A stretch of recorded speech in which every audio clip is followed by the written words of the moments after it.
자, 이제 다음 질문 한번 넘어가 볼게요. 이거는 이제 사회적 표현과 대화의 기술에 관련된 건데요. 집에서는 자기 주장이 강하지만 어린이집에서는 양보만 하며 맞거나 뺏겨도 표현하지 못하는 게 걱정됩니다라는 분 계시고요. 좋아하는 친구에게 휘둘리거나 맞는 일이 있어도 스스로 말하지 않고 선생님이 중재해주는 상황이 반복됩니다. 예, 이게 이렇게 친구한테 맞으면 바로 때렸으면 좋겠는데, 그러지 않고 선생님한테 자꾸 중재를 요구. 어떻게, 소장님, 요런 사례에 요건 어떻게 하면 좋을까요? 이제 앞서 얘기했던 거라고 이제 계속 이제 맥락이 같은데 여기서는 좀 실천적인 부분을 말씀을 드리고 싶어요. 아이가 일단 가정에서는 예민하고 이런 불편함을 크게 표현하는데 기관에선 표현하지 못한다는 것은 불편함을 느끼는 걸까요? 안 느끼는 걸까요? 당연히 느끼고 있는 거죠. 근데 그것을 적절하게 표현하지 못하는 거죠. 그럼 표현하는 방법을 모를 수도 있고 방법을 알고 있지만 내가 긴장이 되어서 아까 우리 그 원사님께서 몸이 굉장히 중요하다고 말씀하셔서 제가 너무 고개가 끄덕여졌는데 저희 아이는 지금 5학년인데 그 어린 시절로 돌아간다 그러면 더 많이 운동을 막 이렇게 시킬 것 같은 그런 생각이 들거든요. 저는 이제 대화와 생각하고 선택하는 인지적인 부분으로 많이 이제 아이랑 했었는데 그 부분이 같이 보완이 되면은 너무 그러니까 모든 아이들이 다 이렇게 사회성이나 이런 부분들이 도움이 될 거다라는 거를 느끼고 있거든요. 그래서 이런 것들도 몸이 긴장이 되면 말이 안 나와요. 실제로 며칠 전에도 제가 연습했던 건데 저희 아이가 이제 친해지고 싶은 친구가 있고 그런데 좀 이제 그 시기를 놓친 거예요. 그러니까 그 친구가 다가왔을 때 얘가 다가가지 못해서 엄마 걔가 나한테 한 번만 다가왔으면 좋겠는데 막 이러길래 연애도 그거랑 비슷해. 먼저 딱 왔을 때 바로 잡아야 되는데. 등 좀 빌려도 될까요? 그래서 이렇게 하면은 쳐다보면은 이렇게 하는 거를 진짜 아무것도 아니죠. 5학년인데 하지만 그냥 그 첫 물꼬를 트는 게 너무 어렵다는 걸 제가 아니까 이제 어렸을 때는 알려줘야 되고 방식을 그다음에 이제 알고 있지만 표현할 때는 이제 말이 얼어붙고 그런 사람 있잖아요. 긴장이 되고 다 외웠어. 난 다 잘할 수 있는데 딱 그 순간이 되면 얼어붙고. 그럼 이건 어떻게 연습을 통해서 해결을 해야 되는 거거든요. 근데 이제 부모님들이 아이가 너 집에서는 그런데 왜 거기서는 못해? 그러면 이렇게 하면 돼. 자꾸 방법을 알려주려고 하는데 알려는 줘야 되는데 알려줬으면 어떻게 해야 돼요? 연습을 해야 되죠. 우리가 영어 강의를 들었으면 어떻게 그거를 써봐야 내 거가 되는 것처럼 사회성적인 그 상호작용의 측면도 알고 있는 것과 뱉어내는 것은 너무 큰 차이가 있다. 그리고 그것에 특히 어려움을 겪는 아이들이 있다는 거 알려드리고 싶고 이게 막 엄청난 기술은 아니에요. 알고 있다면. 그거를 아이가 할 수 있게끔 만들어주는 게 이제 필요한데 영유아기에 제가 많이 이제 추천드리는 거는 그 역할극 같은 건데 역할극이 막 스토리가 막 중심으로 길게 꼭 이어질 필요는 없는 것 같아요. 이제 아이들마다 다르겠지만 요게 아이가 좀 접근하고 말하고 이런 거를 딱 그 얼음 상태를 딱 깨는 거를 못하는 아이들이라면 처음 그 부분들을 반복적으로 핑퐁핑퐁 유머러스하게 아까 그거 기억나? 지나가다가 한번 해봐 막 이렇게 할 수도 있고 좀 이게 편안한 상태에서 그런 것들을 표현해 보는 것도 필요하고 근데 이제 전혀 친구들이랑 대화를 해본 적이 없거나 집이랑은 전혀 다르게 이제 표현이 안 되거나 이제 이런다 그러면은 조금 더 이제 전문적인 치료나 이런 상담들은 필요할 텐데 그 잠깐의 도움만으로도 도움되는 경우들이 있고 그 영유아기 아이들을 많이 추천드리는 게 그 친구들 사진 있잖아요. 예, 친구들 사진을 놓고 집에서 이렇게 엄마가 얼굴에 가면처럼 해주기도 하고 우리가 드라마 치료 같은 것도 하면 진짜 그 사람이 아닌데도 거기 감정이 몰입이 되면서 치유가 되기도 하고 하잖아요. 그런 것처럼 그 친구에 좀 익숙해지게끔 유튜브에서 이렇게 만난 다음에 상담실에서 보면은 되게 내적 친밀감들을 느끼시거든요. 부모님들이. 그런 것처럼 아이들이 그 상황과 그 친구에게 내적 친밀감을 느끼도록 해주는 그런 가정에서의 연습이 영유아기 시기, 뭐 초등학생도 그렇지만 필요하다. 그래서 자꾸 아이한테 뭔가를 이제 하라고 하는 것만 해서는 해결이 좀 어렵다. 이게 같이 이루어져야 된다. 역할놀이도 이제 아이가 역할놀이를 싫어할 수도 있고 역할놀이가 안 될 수도 있어요. 그러면 역할놀이가 안 되면 또 그거는 이건 단순히 말을 친구 앞에서 가서 못하는 것만의 문제로 보기는 좀 어려운 거죠. 근데 이제 결국에는 아이가 얘기해야 되잖아요 라고 하실 수 있는데 부모님이랑 그렇게 해보고 연습하는 게 마치 이제 자전거를 탈 때 보조바퀴를 달고 가다가 나중에 그 연습이 되면 떼면은 갈 수 있잖아요. 그런 것처럼 아이가 좀 이렇게 단계적으로 큰 어려움, 이게 어려운 거라고 느끼지 않게끔 좀 편안하게 갈 수 있는 그런 좀 방식들을 사용해 보시면 좋겠다. 그렇게 전 요거 또 말씀 덧붙이면 이제 쉽게 연습하는 방법이 있습니다. 약자와 대화하면 돼요. 6, 7살이면은 뭐 4살, 5살 얘네들이랑 놀게 하면 됩니다. 그럼 얘네들한테 자연스럽게 말하고 행동하거든요. 그 상대를 대상으로 얼거나 경직되지 않아요. 그런 게 있을 수 있지 않을까요? 그래서 발표 불안이나 무대 불안 때문에 고생하는 청소년들도 저는 뭐 최면 치료도 하고 심리 치료도 하지만 실제로 액션을 해보는 거, 또 그 액션이라고 하는 것은 호흡, 또 자세, 그리고 앉아서 들어오고 나가고 하는 그 모든 것들이 다 해당이 돼요. 그래서 그 역할 연기 또 연습시키실 때는 그런 점도 같이 참고해서 정말 실제적으로 재밌게 또 이완되게 하면은 좋을 것 같아요. 요거 근데 그 선생님에게 중재를 자꾸 맡기고 이거 내가 해결 못하는 경우 요거 어떻게 할까요? 그러니까 아이가 스스로 해결할 힘이 지금은 없는 거니까 중재를 해줄 수 있어요. 그런데 그것만이 해결 방식이 되면은 그 방식으로밖에 아이가 해결을 못 하겠죠. 그래서 이런 것들 연습한다는 건 뭐야? 너가 언젠가는 해야 한다는 걸 전제로 하는 거죠. 그래서 연습해서 직접 얘기해 볼 수도 있고 선생님한테 얘기를 할 수도 있고 근데 선생님한테도 말을 못 하는 아이들이 있거든요. 이 아이는 선생님한테 얘기를 하지만 선생님한테 말하는 것도 싫어. 같이 혼나는 것 같아서 또는 뭐 불러서 얘기하는 게 싫을 수도 있고 어른들한테도 자신의 요구를 부모님이 아닌 대상한테 요구를 못하는 경우도 있어요. 그래서 선생님한테 얘기해서 도움을 달라는 거는 꼭 그렇게 문제적으로 보이진 않아요. 그래도 왜냐면 아이가 표현했다는 거에 집중해서 강화를 시켜줘야 되거든요. 그래도 가만히 얘기를 안 할 수 있었는데 선생님한테 도움을 요청한 걸 굉장히 잘한 거야. 그런데 선생님이 없을 때 스스로도 해야 되니까 엄마랑 같이 연습하는 거야. 그리고 엄마가 있으면 엄마가 같이 얘기해 줄 수도 있어. 그렇게 하면은 너가 나중에 초등학교 가고 했을 때는 스스로 해낼 수 있어. 그리고 집에서 연습할 때는 마치 그 상황은 아니지만 이 아이가 스스로 해낸 것처럼. 저는 그걸 이제 인위적 성취감이라고 제가 그냥 이렇게 부모님들한테 말씀을 드리는데 그런 것들을 계속 모의 상황에서 해보면서 아이가 성취감을 느끼도록 하면 기대 이상으로 아이들이 그런 용기를 내더라고요. 그리고 못했어. 그리고 위축되는 게 아니라 뭐 그래도 할 수 있잖아. 기회 되면 하면 되지 뭐. 이렇게 생각하는 게 되게 중요한 것 같아요. 네. 이게 항상 too much가 문제거든요. 그래서 선생님들한테 중재를 하게 하는 거는 어떻게 보면 뭐 좋은 것일 수 있는데 고자지장이가 될 수도 있잖아요. 맨날 이르는. 그래서 그것만 조금 조심하면 되고 세상에는 그런데 의외로 자기가 부당한 일을 당했는데도 아무것도 못하고 있는 성인들도 많잖아요. 그렇기 때문에 필요할 때 정말 나를 도와줄 수 있는 뭐 이렇게 경찰일 수도 있고 뭐 도와줄 수 있는 분들이 있잖아요. 기관이 있고 그런 분들에게 도움을 요청할 수 있는 것도 사회성입니다. 그러니까 어릴 때부터 그런 신뢰감도 또 정의감도 또 키워주는 것도 중요합니다. 그렇군요. 좋습니다. 이제 다음 사례 또 넘어가 보도록 하겠습니다. 이 친구는 이제 친구들과 놀고 싶을 때 말 대신 몸으로 끼어들거나 대답을 회피하며 의사 표현이 서툽니다. 뭐 이런 친구들 좀 과격하다고 느껴지는 경우가 있죠. 그리고 거절당할까봐 두려워 진짜 마음을 말하지 못하고 장난처럼 넘기다가 오히려 더 불편해져서 속상해합니다. 속마음을 제대로 표현하지 못해 초등학교에서 더 어려움을 겪을까 걱정됩니다. 이렇게 하셨어요. 이게 다들 뭐 이렇게 어디 넘어갈 때 이제 그때 걱정을 더 많이 하는데 어떻게 원장님 요 사례 이제 첫 번째 사례부터 한번 만나볼까요? 첫 번째 친구는 엉뚱한 말로 대답을 하잖아요. 그래서 약간 언어 발달이 늦지 않나 생각해 볼 수 있어요. 그래서 언어 평가를 하거나 웩슬러 지능 검사 같은 걸 해서 아이가 정말 어떤 게 부족한지 이런 거 살펴보고 그것에 맞춰서 아이를 도울 수 있어요. 그런데 말이 느는 아이들도 비언어성 상호작용, 그 눈치 같은 거는 또 좋은 아이들도 있거든요. 그래서 우리 이 친구는 몸이 조절이 안 되는 아이예요. 그래서 이 친구를 툭툭 치고 끼어들고 이것도 ADHD의 증상이기도 하잖아요. 그런데 이렇게 몸 조절이 안 되는 친구들은 어떻게 보면 ADHD를 해결하는 방법에 있어서도 놀이터에서 많이 놀게 하고 이런 친구들도 그냥 앉혀놓아서 계속 공부만 시키고 하는 경우에 문제가 생기거든요.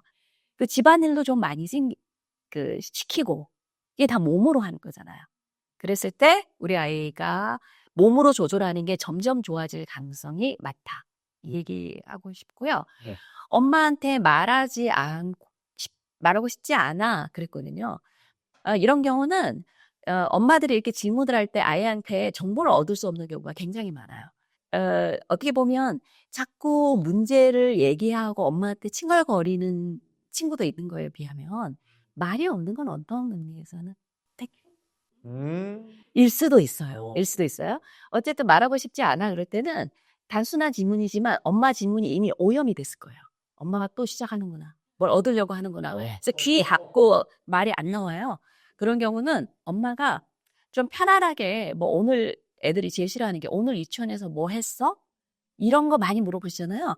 되게 힘들어요. 오늘 어머니 아침에 뭐 하셨어요? 그럼 막 계산 이렇게 기억하려고 그러면 힘들단 말이에요. 그래서 자연스럽게 나오는 대화 그리고 그냥 엄마가 자기 얘기하거나 이런 것도 괜찮아요.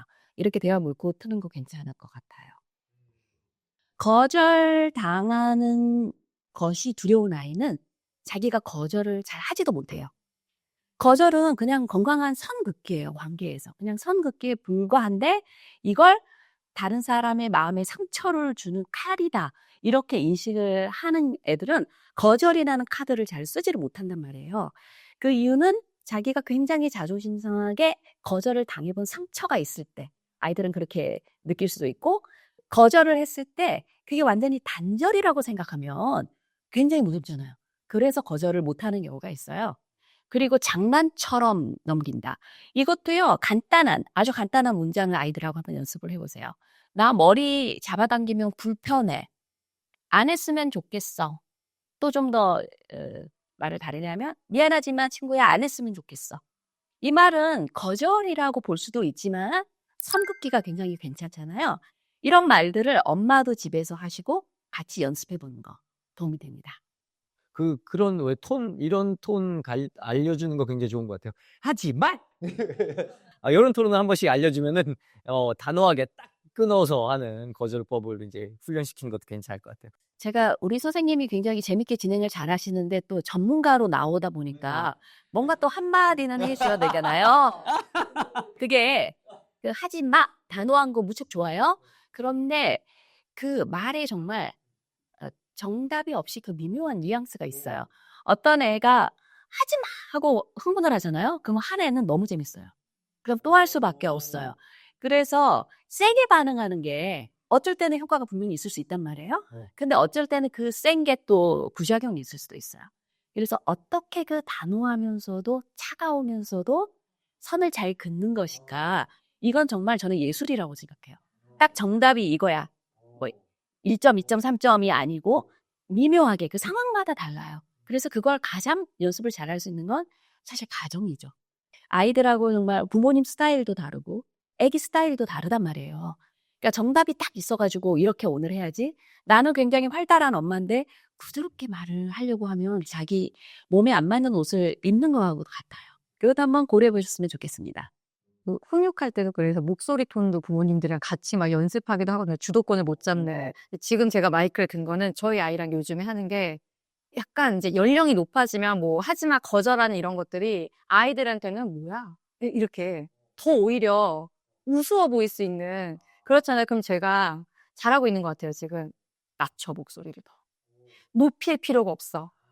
걔는 높여도 너는 낮춰. 뭐라 그랬어? 뭐 이런 식으로 뭔가 그렇게 하는 걸 연습을 하는데 그러니까 하지 마! 이렇게 하다가 요것도 안 먹힌다 같으면 잠깐만요. 하지 마.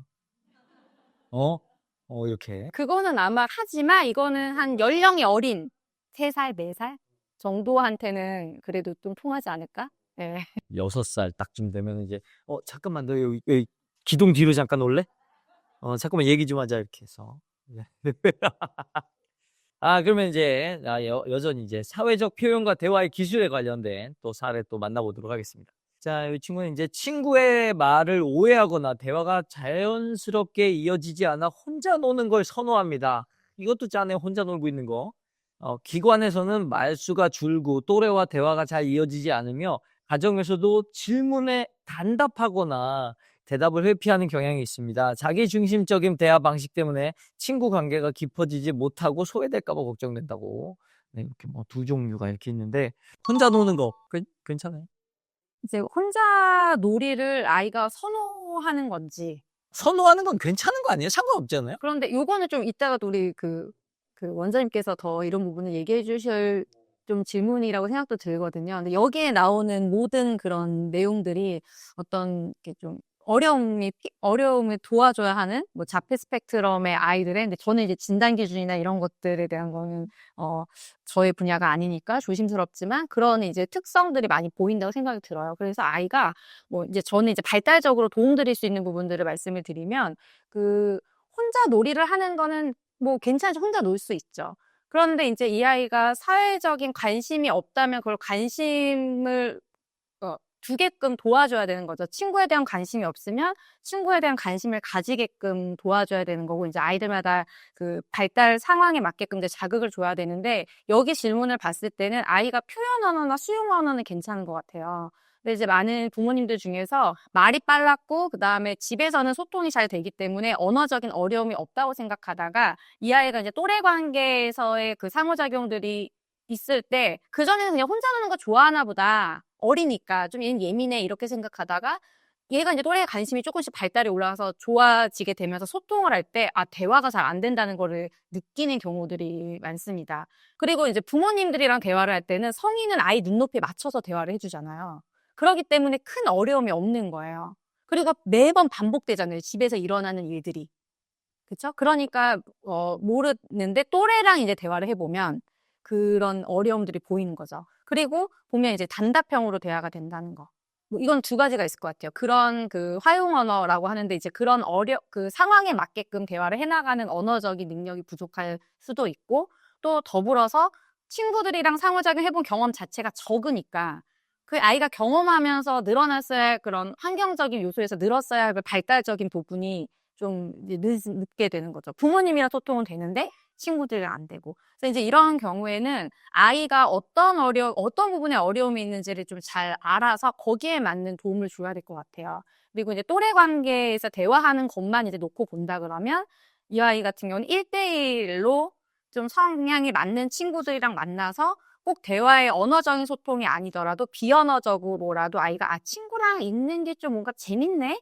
좋은 일이 생기네? 그리고 내가 뭐 단답형으로 되고 했더라도 말을 하고 뭔가 자기 의사를 표현하고 한 거에 대해서 성취감과 성공의 경험을 갖도록 하고, 그래서 이제 점조직으로 하는 거죠. 여기 1대1로 얘 되면 얘 또 1대1로 되면 요렇게 셋이도 만나보고, 그런 노력들이 필요하고, 이제 영유아기 때는 그래도 엄마들끼리 좀 소통도 하니까 그게 되는 것 같아요. 근데 이제 이게 너무 조급하다 하면은 좀 그룹으로 치료라든지 이런 걸 통해서 빨리 그 발달을, 그 또래 단계가 이제 초등학교 가버리면 부모님이 개입하기가 좀 힘들거든요.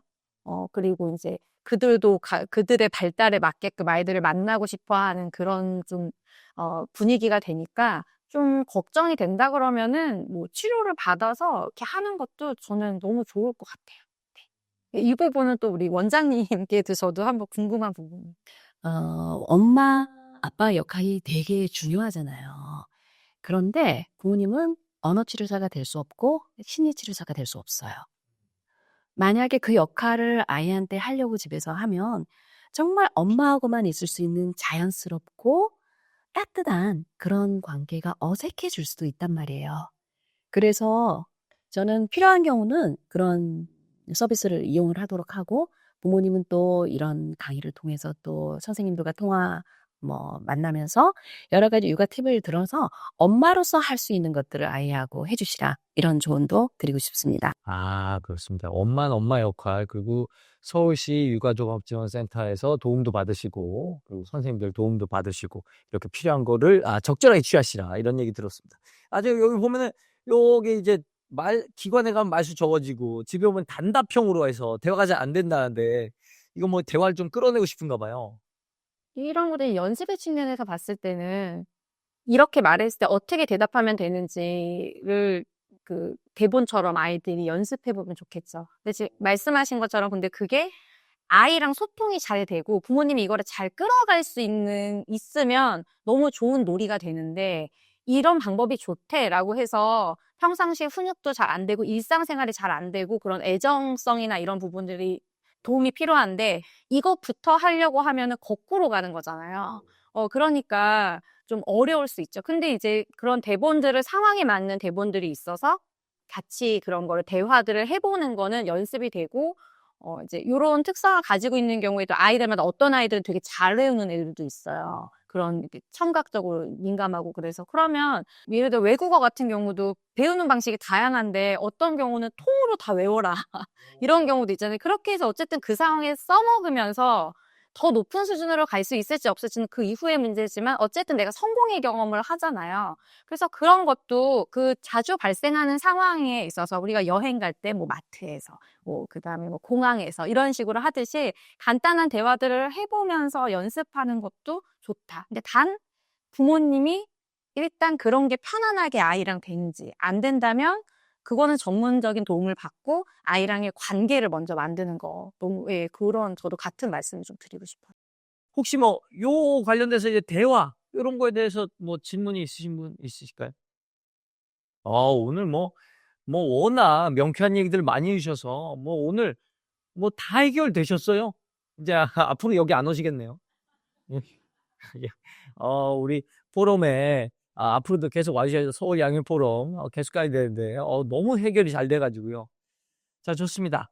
어떤 거 요거에 관련되지 않아도 질문 한번 받아보도록 하겠습니다. 여기 저분이 먼저. 안녕하세요. 저는 5살 여아 엄마인데요. 저희 아이는 약간 칭찬을 너무 받는 걸 좋아하다 보니 전반적인 이제 기관에서나 아니면 놀이터에서나 친구들 관계나 아니면 어른들을 만나는 자리에서든 일단 기본적인 칭찬 한마디라도 하는 사람이 있으면 이제 기분 좋게 오늘 하루를 시작하는 거예요. 예를 들면 유치원에 가서 너 오늘 핀 너무 예쁜 거 하고 왔네. 이렇게 하면 이제 하루가 너무 행복하게 시작을 할 수가 있는 아이고 물론 얘한테만 할 수가 없으니 다른 친구한테만 이제 하고 자기한테 그 칭찬이 돌아오지 않았다면 이제 집에 와서 그게 너무 속상한 거야. 오늘은 선생님이 나한테 예쁘다는 소리를 한 번도 한 적이 없어. 뭐 이런 부분에서 나한테 잘했다고는 하지 않았어. 이렇게 해서 그 하루가 너무 속상한 데 그렇게 되고 또 유치원 말고도 다른 그런 모임에서도 어떤 언니가 그네를 뭐 꽈배기 타면서 너무너무 잘 타. 너 너무 잘 탄다. 이렇게 집중이 되면 나도 잘 타고 싶은데 아직 용기가 안 나서 그걸 하지 못함에 너무 또 실망감을 갖고. 근데 제가 집에서 작은 행동이나 어떤 칭찬받을 만한 행동에 과하게 칭찬을 했나 싶은 생각을 하다가도 또 자신감을 이제 주고자 정말 뭐 설거지할 때 옆에서 좀 도와주면 너무 잘한다. 너 때문에 엄마는 더 쉽게 끝낼 수 있었어. 이런 칭찬을 하다 보니 이게 좀 습관화된 건가 싶기도 해서 어떻게 해야 될지 모르겠어요. 집에서 칭찬 과다가 아닐까요? 많이 듣는 육아 고민 중에 하나입니다. 칭찬 중독입니다. 그러니까 뭐든 좋은 것도 투머치는 문제예요. 중독은 뭐냐면 무엇을 굉장히 좋아하고 그걸 하면은 막 도파민이 뿜뿜되고 너무 행복해요. 그게 없어지면 이상하게 삶이 좀 이상해요. 영향을 많이 받아요. 칭찬은 우리를 뭐 고래도 춤추게 하는 게 칭찬이잖아요. 아이한테 분명히 필요해요. 하지만 독이 되는 칭찬이 존재합니다. 그래서 아이가 정말 자기가 자기 자신에 대해서 행복하고 자기 느낌을 갖고 자신감이 있다면 남의 칭찬을 갈구할 필요가 없어져요. 그래서 부모님께서 아마 예쁘게 키우시느라고 칭찬도 많이 하고 하셨겠지만 그 칭찬의 양과 또 때와 이거를 조금만 더 조절을 해주시면 아이가 독립적으로 잘 사는데 무척 도움이 될 것 같아요. 좋습니다. 요 또 다른 질문 있을까요? 네, 네. 갑자기 막 나오네요. 사실 이제 끝날 때가 슬슬 돼가고 있거든요. 지금 못해요. 네. 4세 여아에 대해서 좀 여쭤보려고 하는데요. 친구가 하는 행동이나 하는 말을 토시 하나 틀리지 않게 항상 모든 것들을 다 따라하고 그리고 만약에 그 친구가 없으면 다른 친구를 또 목표를 삼아서 그 친구가 하는 말을 정말 약간 동시 통역사처럼 말을 하고 있는데 그걸 똑같이 뒤에서 똑같이 따라해요. 저건 재능 아닐까요?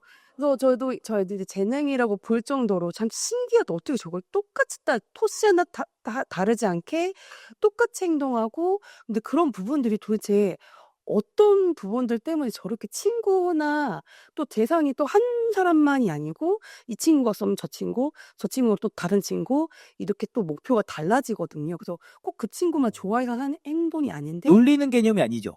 예, 그냥 근데 그렇게 하는 게 좀 좋은 건가? 근데 왜 내 의견에 대해서 좀 힘이 없는 건가? 여러 가지 생각을 하게 되는데 그 아이가 이렇게 행동을 하는 것에 대한 약간 아이의 그 기저가 정말 궁금해서 특이하긴 네, 좀 박사님께 좀 여쭤보고 네. 싶어요. 어떻게 또 가정에서나 기관에서 대처를 해야 되는지. 아이가 하는 그 행동이 문제가 됐나요? 이제 주변에 이제 어른들이 봤을 때는 너무 이상하다. 그리고 스스로에 대한 의견을 개진하지 않다 보니 부모 입장에서는 좀 걱정스럽기도 하고 될 수 있겠네. 저희 이상한데? 이렇게요? 그리고 이제 기관에서도 이제 그런 부분들이 우리가 좀 하진이가 좀 자신의 얘기를 했으면 좋겠는데 친구들의 이야기만 하다 보니 좀 그런 부분들이 좀 이제 하진이의 의견이 항상 궁금하다. 그런 부분들도 많이 나타나지고 있는데 지금은 4살이라 사실은 주변 친구들이 불편하다고는 안 하는데요. 이제 5세고 이제 연령이 더 높아져 가면서 이런 부분들을 다른 친구들 내 말 좀 따라하지 마. 제발 나 좀 하지 말아줘. 이렇게 하게 되면 또 아이가 또 상처를 받을까 봐. 아이한테 왜 그러는지 혹시 물어보셨나요? 근데 그게 자신의 얘기라고 항상 그렇게 얘기해요. 아, 아이가 언어 발달이 늦었나요? 빨랐나요? 믿지 않았고 정상적이었고 좀 빠른 편이었어요. 그렇군요. 여러 가지 생각해 볼 수 있어요. 그 아이를 좀 더 잘 알고 엄마를 더 잘 알아야지 사실은 상담이 되는 거거든요. 그렇지만 이런 강의에서 이런 질문이 나왔을 때 제가 할 수 있는 작은 토막은 이런 거예요. 그러면서 크는 거예요. 지금은 엄마가 고민하지만 한 몇 개월 뒤에는 그 증상이 싹 없어져 버릴 수도 있어요. 그리고 아이들은 사실 반향어라고 그래서 특히 자폐 스펙트럼 아이들은 말을 많이 따라합니다. 이거 먹을 거야? 그러면 아니요. 사과 먹을 거야? 사과 먹을 거야? 라고 하는 게 정답 자기가 이제 먹는다는 소리예요. 그래서 자연스럽게 아이들이 발달을 하는 과정에서 반향어도 일시적인 거는 굉장히 정상 과정이에요.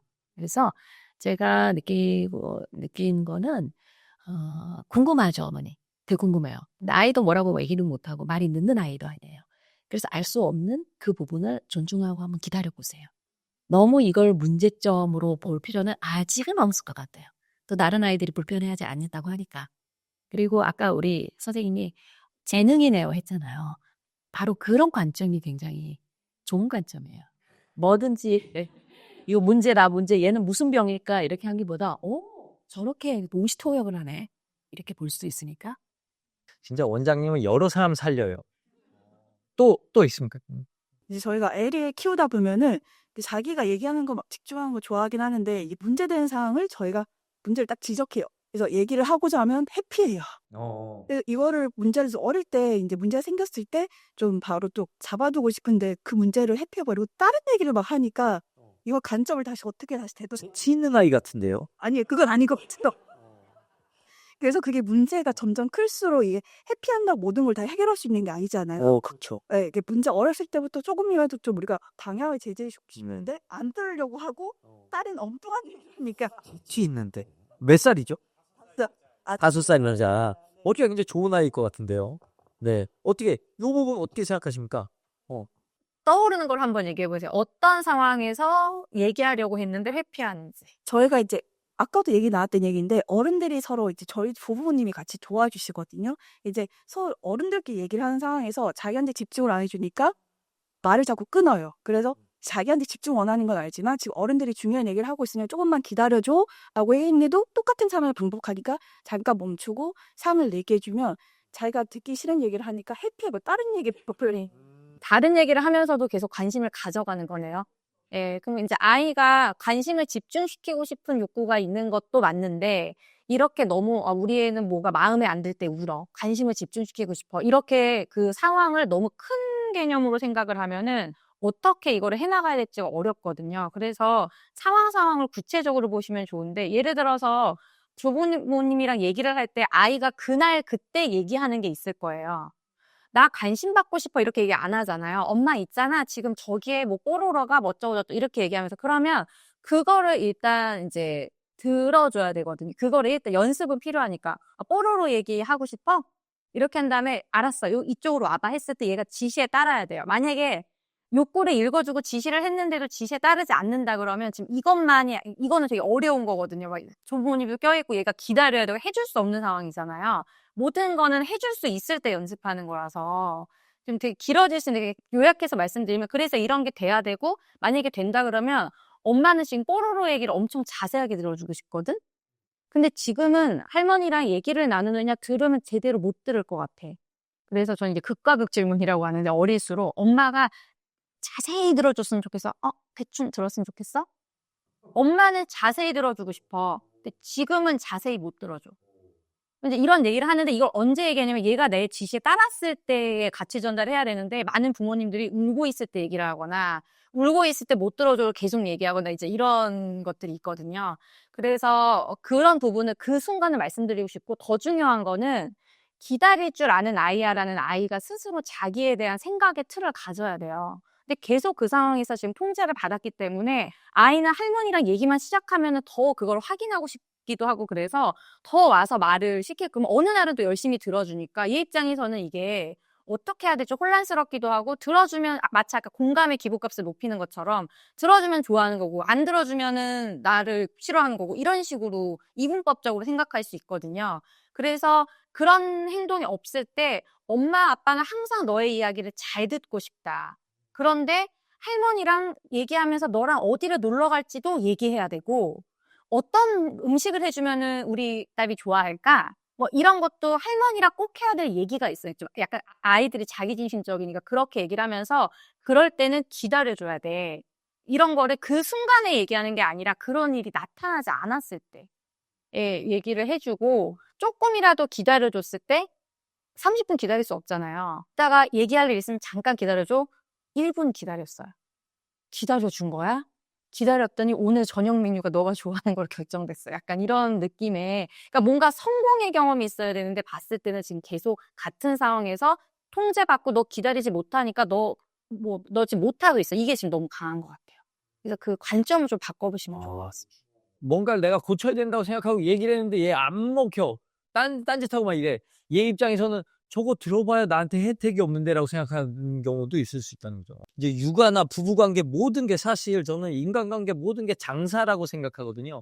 결국 나한테 이득이 돼야 다가올 수 있고 내가 뭔가 이 사람 아빠 말을 들어야 잘 뭔가 도움이 된다는 거 알아야 얘도 내 말 잘 들어요. 특히 저희 애들 같은 경우는 제 말 진짜 잘 듣거든요. 왜냐면 끝날 때마다 애 친구들 다 섭외해갖고 놀게 해주거든요. 언제든 내가 까이는 것도 한참 안 가했어요. 엄마들이 그렇게 날 안 받아줘. 한번 약속 한번 잡으려면 한 3번은 까여야지 한 번 잡고. 근데 그런 거 자존심 다 버렸죠. 그러면서 이렇게 해주니까 이 친구 입장에서는 이 사람 말 잘 들으면 내가 득이 많아 라는 생각을 갖고 있거든요. 그래서 우리 아내도 그렇고 애들도 그렇고 제 말 참 잘 듣습니다. 우리 원장님께서 소중한 1분 내드리려고. 시간이 많이 됐는데 우리 할머니께서 말씀하신 거에 조금 더 추가해서 질문을 해볼게요. 아이가 집에서는 말을 잘하는데 밖에 나가서 말을 못하는 아이 꽤 많이 있습니다. 이거를 이제 전문적인 용어로는 선택적 항목준이라는 말도 쓰기도 해요. 심하면. 그런데 이제 여러 이유가 있을 수 있어요. 뭐 심리적으로 불안해서도 있고 뭐 여러 가지 있지만 몸이 좀 위축되는 경우가 많이 있어서 그런 아이들 좀 몸으로 활동하는 거 많이 해주시도록 그렇게. 그 다음에 그 약물 치료에 대해서 부모님들 편견을 좀 많이 가지고 있으세요. 저는 약을 많이 쓰지 않는 의사 중에 하나입니다. 그런데 뭐 약이 나빠서 안 쓰는 게 아니고 약 없이도 치료하는 방법이 굉장히 많잖아요. 그렇기 때문에 약을 쓸 필요가 없는 경우에 안 쓰는 거지. 만약에 아이가 정말 말도 한마디도 못하면 그게 6개월이 되고 1년이 된다고 생각해 보세요. 다른 방법을 많이 했지만. 그러는 경우에 뇌신경계에 작용하는 약물을 조금 단기간에 좀 썼다가 빼는 것도 나쁘지 않은 방법의 하나일 수 있어요. 그런데 모든 약이면은 뭐 다 나쁜 거다 이렇게 생각하지는 말라는 그런 편견에 대해서 오늘 한마디 얘기하고 싶었고요. 그다음에 우리 부모님들과 아까 약속했던 1분. 그러니까 아이를 키울 때 항상 좀 불안하기도 하고 내 마음을 어떻게 잡아야 될지 잘 모를 때 우리 어머님들의 에너지장을 풍부하게 만들고 또 동시에 우리 아이가 그 에너지장 안에서 편해질 수 있는 활동을 같이 해볼게요. 눈을 살짝 감아주세요. 눈을 주무시면 안 됩니다. 그리고 아이를 떠올리고 바라봅니다. 아이가 나를 쳐다보나요? 아이 표정이 어떤가요? 아이를 보는 내 표정은 어때요? 살짝 얼굴을 더 밝게 만들어 봅니다. 그리고 우리 아이에게 제가 드리는 말을 따라서 한번 해보시겠어요? 나는 나는 너를 태어나게 하시고 너 태어나게 하시고 지금 그 숨 쉬게 하시고 지금도 숨쉬게 하시고 항상 너를 좋은 길로 이끌어주는 항상 너를 좋은 길로 이끌어주는 생명의 큰 힘에게 생명의 큰 힘에게 너를 맡긴다. 너를 맡긴다. 잠시 그 마음을 간직하고 천천히 눈을 뜨세요. 그래서 부모님들께서 많이 고민스러울 때 내가 모든 것을 아이에 대해서 책임져야 된다고 생각할 때 어깨가 너무 무겁고 불안해서 도리어 엄마가 장이 작아지는 경우가 많습니다. 이 마음과 함께 하시면서 오늘 하루 보내보시길 바랍니다. 감사합니다. 너무 좋습니다. 아, 마지막에 연말에 적절한 포럼이 아니었나 이런 생각. 진짜 산타 할머니 같은 선물을 받았습니다. 속 시원하게 자리가 잘 마무리됐나요? 네, 사실 여러분이 오늘 이거 들었다고 해서 여러분의 육아가 되게 편해진다거나 문제가 확 해결된다거나 그러진 않겠지만 그래도 뭔가 큰 변화의 시작이 되지 않았나 생각이 듭니다. 아까 선생님 말씀 중에 그 부분 괜찮았던 것 같아요. 좀 있어 봐봐. 좀 기다려 봐봐. 여유 있게 생각을 가지고 괜찮아질 거야. 라고 하셨는데 이런 긍정적인 마인드 가지시고 양육하시는 여러분이 되셨으면 좋겠습니다. 오늘 끝까지 함께 해주셔서 감사합니다.